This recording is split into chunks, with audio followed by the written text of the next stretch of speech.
For many months past, I have had frequent visits from a very peculiar visitor. Although his visits have been surprises to me, yet they have been most welcome indeed.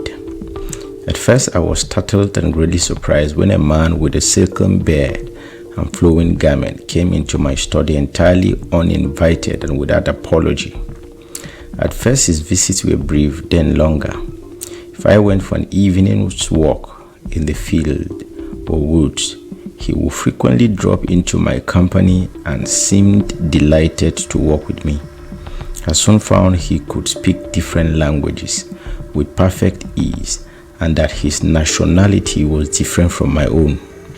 He seemed of superior ability and his intellectual powers were far beyond my own. In short, he was a very uncommon person. I have had a custom for many years past of rising early in the morning and taking a drive for an hour or two before breakfast. Not infrequently, I have overtaken a man who asked me for a ride, but on a number of occasions after I had welcomed the journeyman to my side, I found Philip like by the side of the man in the chariot. He was my silken-bearded friend. Frequently after an hour's conversation, he would simply vanish from my presence without a moment's notice, and I have often looked in all directions, but in vain to see the cause of his departure. I have been entranced and lost in wonder and admiration at the trend of his conversation and the nature of his revelations. My soul loved him exceedingly and was grieved at his departure. Sometimes, after the family had retired, he would steal into my room while busy at my studies and remain until after midnight hour. Among his earlier visits, one evening he asked me if I could still write shorthand. Indeed, I said, with as much ease as in earlier days. I've been looking for you for some time, he replied, and if you consent to serve the purpose for which I have sought you, I will confer a favored saint's blessing upon you. I gave him all the assurance I could of obedience to any reasonable request he might ask. He then lovingly replied, "You shall then write a message for me to the people." After the arrangements were all completed for its final disposition, he appointed an evening for a visit similar to those we had enjoyed so much when he took me by surprise. So from time to time we met, and the result were the following pages which will explain this instruction. I'm glad I consented to write for him. It has been with continual wonder, surprise and admiration, and has also been a great blessing to me personally. During one of his earlier visits, he explained that he was the same man I had met some years before on the mountain slope of the Cascades. I remember him quite well, for I had spent a day and a night in his cheerful home and under his holy influence. His name was Seneca Sodi, a Greek of Jewish descent, a fine scholar, a firm believer in Christianity, and a thorough student of his Bible. But he seemed so changed now, and his face glowed with such a halo of light that I did not recognize him at first and was inclined to doubt his story and to let it all pass as a clever trick that I could not explain, that was being practiced upon me. Yet I could see a great similarity in the appearance of this man and my long-bearded friend of the Cascades. I said to him, "How can this be?" He quickly replied, in the twinkling of an eye, "Only an earlier sheaf in the great resurrection harvest." "Oh my God," I said, "is it true that there is a man who has already experienced the great resurrection of the just, which is to occur at the last day?" I thought then of the translation of Enoch and of the chariot which swept Elijah into the heavens, of Moses who twice fasted 40 days and was alone with God upon the Mount of Vision until he had caught a radiance of the eternal glory. I thought of Paul, who had been caught up into the third heaven and had words of the everlasting kingdom. I thought again of the many bodies of the saints which slept and arose after our Lord's resurrection, who went about Jerusalem, showing themselves alive from the dead. So I reasoned within myself, saying, may not great events occur in these last days of Gentile grace? Why should not Senecas, one of the descendants of the ancient Israel of God, in these last days receive great revelation from the Almighty and an earlier resurrection than the rest of the great harvest? But I must leave him to tell his own story. This was Reverend Elwood Scott giving us an introduction to his friend Seneca Sodi. Now, let's look at Seneca Sodi's first visit. He said, according to Reverend Elwood Scott, it was the first day of June, and the sun had set. The toil of the day was over. I had my studio thoroughly lighted and in the cleanest and best condition I could make it.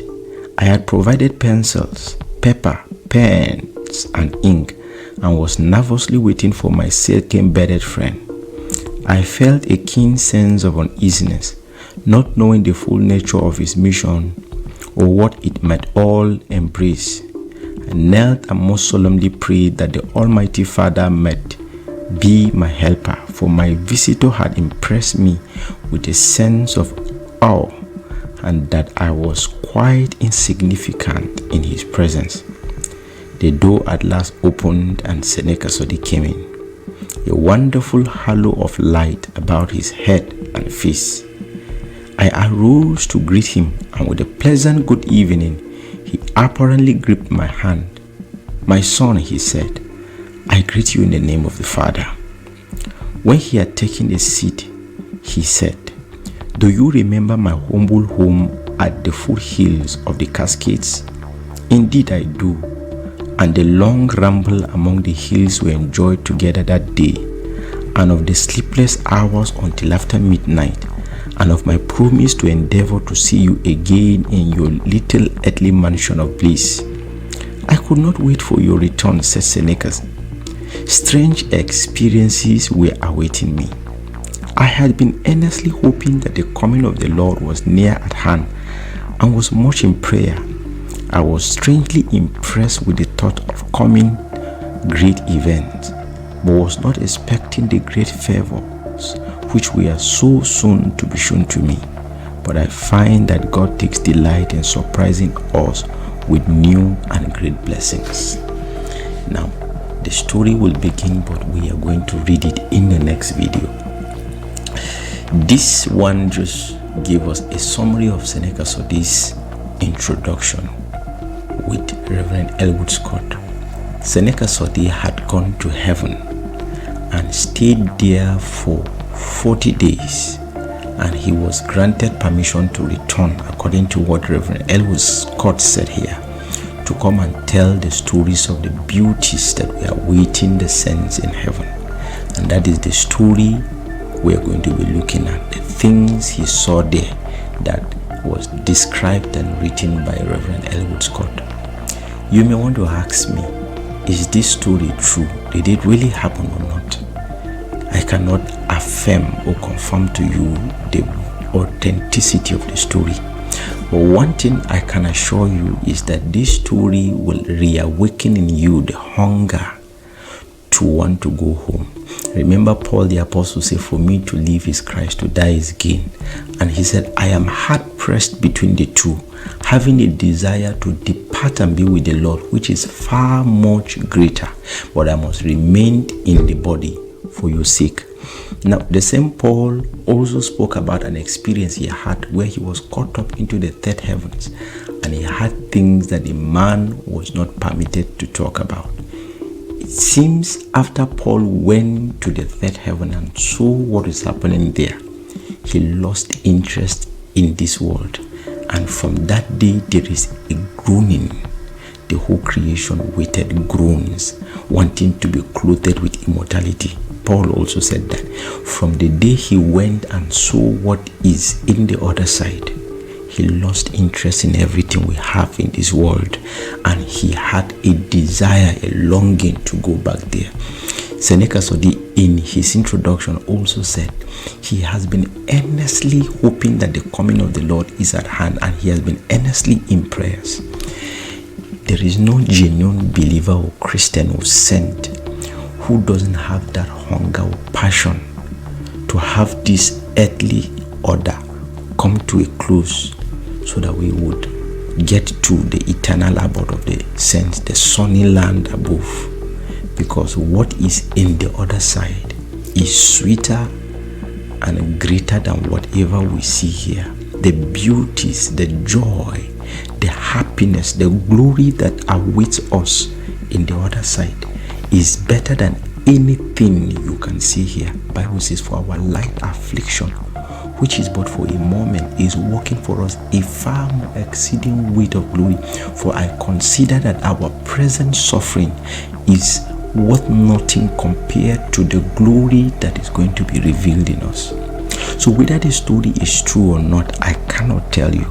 But one thing I can tell you is that such joys and description of glory that was seen here will reawaken in you the passion to want to get to that other world. And that will also install in you that consciousness and sensitivity that this life is a temporal arrangement, so that you would maximize it to the best to be able to lay for yourself treasures in the other world, where we would be heading to once we leave this world. I want to reawaken the hunger for the other world in you, so that every day you would spend in this life would count towards eternity. For what we do in time echoes into eternity. So in the next video, we're going to go into the story from the time Seneca Sodi left earth, the angels that came to carry him, and what he saw along the way until he got to the city. I assure you, the joys you would get when you hear this is beyond what you can imagine. So stay tuned.